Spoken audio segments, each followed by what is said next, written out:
रायगड जिल्हा परिषद आणि पंचायत समितीच्या निवडणुका नुकत्याच ज्या त्या संपन्न झालेल्या आहेत. त्यामध्ये आपण जर बघितलं तर रायगड जिल्हा परिषदेमध्ये 59 जागांसाठी निवडणुका ज्या आहेत त्या पार पडल्या.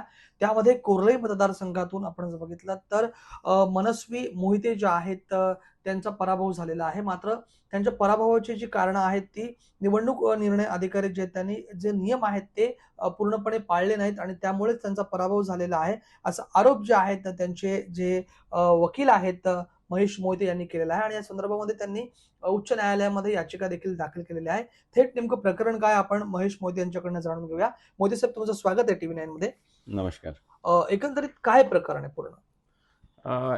खरं तर निवडणूक प्रक्रिया जी आहे ती निवडणूक प्रक्रिया पूर्णपणे पार पाडत असताना त्याच्यातला महत्त्वाचा जो घटक आहे तो मतमोजणी आहे.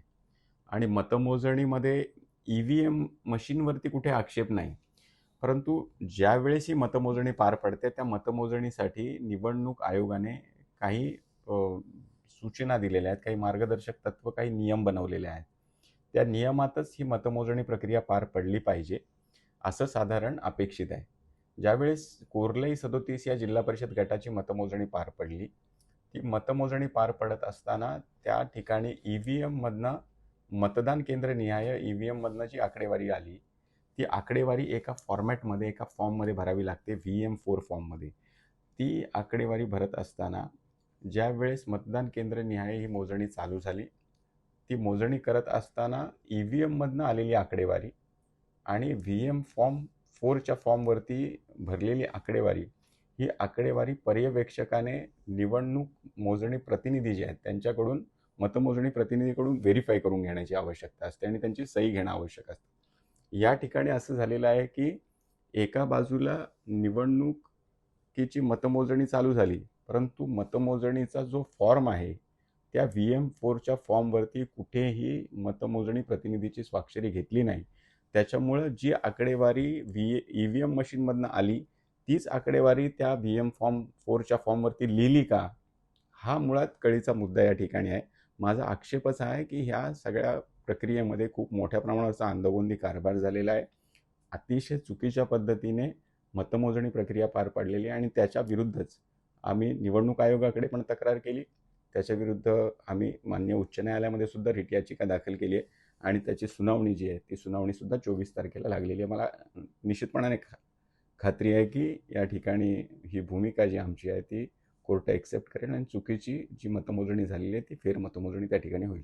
ज्यावेळेस हा प्रकार घडला त्या क्षणी आपण तिथले उपस्थित जे निवडणूक निर्णय अधिकारी आहेत त्यांच्या निदर्शनामध्ये हा प्रकार आणून दिलात का? 100% मी मतमोजणीचे जे निवडणूक निर्णय अधिकारी सर्जेराव सोनावणे होते त्यांच्या मी निदर्शनास आणून दिलं की मतमोजणीचा चौथा राऊंड त्यांनी ज्यावेळेस पुकारला त्या चौथ्या राऊंडमध्ये त्यांनी पुकारलेली आकडेवारी, आमच्याकडे असलेली आकडेवारी याच्यामध्ये सुद्धा तफावत आहे हे मी त्यांच्या निदर्शनास आणलं. आणि त्याच्यानंतर ज्यावेळेस मतमोजणी प्रक्रिया पूर्ण झाली त्यावेळेस मी थेटपणाने त्यांच्याकडे फेर मतमोजणीचा अर्ज हा उमेदवाराच्या स्वाक्षरीने दाखल केला, परंतु अर्जसुद्धा दाखल करून घेण्याची त्यांची मानसिकता नव्हती. त्याचबरोबर अर्ज दाखल करून घेण्याचा आम्ही आग्रह सर्वांनी केला, त्यावेळेस तो अर्ज दाखल करून घेतला, परंतु कुठल्याही विदाऊट एनी रिझन तो अर्ज जो आहे तो आमचा फेटाळून लावला.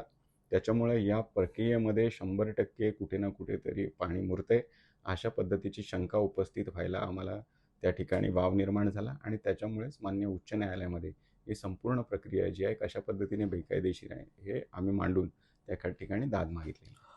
सर, एकंदरीत किती मतांनी आपला पराभव त्या ठिकाणी झाला?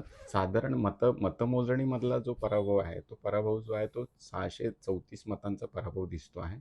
त्याच्या आपण मतमोजणी प्रक्रिया जर बघितली तर मतमोजणी प्रक्रियेमध्ये हा पराभव होण्यापूर्वी एका शिवसेनेच्याच नेत्याने आम्हाला सांगितलं की 39 मताने तुमचा पराभव त्या ठिकाणी झालेला आहे, परंतु त्यावेळीसुद्धा 5व्या फेरीतली एक पेटी बाकी होती आणि ह्या पेटीवरचं मतदान जे आहे ते मतदान झालेली मतमोजणी प्रक्रिया बाकी असताना त्या पेटीमध्ये 100 मतांनी आम्ही त्या ठिकाणी तळेकरची शेवटची पेटी होती त्याच्यामध्ये आम्ही प्लस झालो.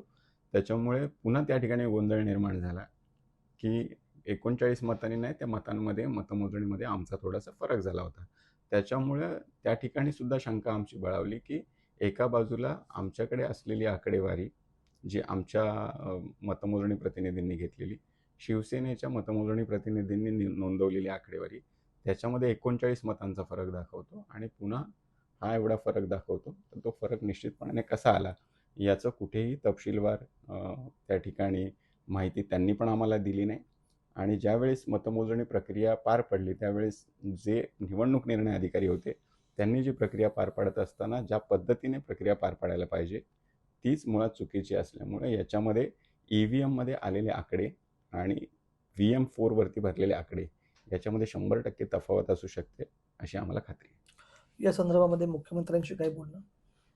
नाही, निवडणूक प्रक्रियेच्या मध्ये कोणाला त्या एक ठिकाणी वरिष्ठ शासकीय प्रतिनिधी मुख्यमंत्री म्हणून आपण नाही, त्यांच्याकडे ज्यावेळेस एक पाहू. कार्यकर्ता म्हणून नेत्यांकडे जी भूमिका मांडायला पाहिजे ती भूमिका आम्ही मांडली आणि याच्या बाबतीत जी कायदेशीर कारवाई करायला पाहिजे तसाच सल्ला आम्हाला आमच्या नेत्यांनी पण दिला की महेश याच्यामध्ये तुम्ही कायदेशीर प्रक्रिया पार पाडा आणि त्याच्यामुळे ती कायदेशीर लढाई आम्ही लढतो. माननीय उच्च न्यायालयामध्ये आम्ही दाद मागितलेली आहे आणि जर निवडणूक प्रक्रिया ही योग्य पद्धतीने पार पडली नसेल तर निवडणूक निर्णय अधिकारी, सहाय्यक निवडणूक निर्णय अधिकारी, त्याचबरोबर सर्व EVM मशीनवरचे असलेले कर्मचारी यांच्यावरती थेटपणाने गुन्हे दाखल करावेत, त्यांच्याविरुद्ध निलंबनाची कारवाई करावी आणि त्यांच्या व्यतिरिक्त इतर अधिकारी नेमून त्या ठिकाणी पुन्हा फेरमतमोजणी करावी असा अर्जसुद्धा माननीय आयुक्त निवडणूक आयोग यांच्याकडे आम्ही सादर केलेला आहे.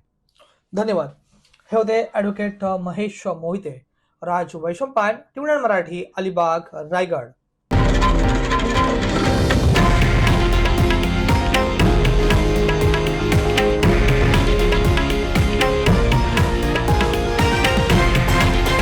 हे आहे देशातील नंबर 1 न्यूज नेटवर्क आणि आपण पाहत आहात TV9 मराठी, एकमेव.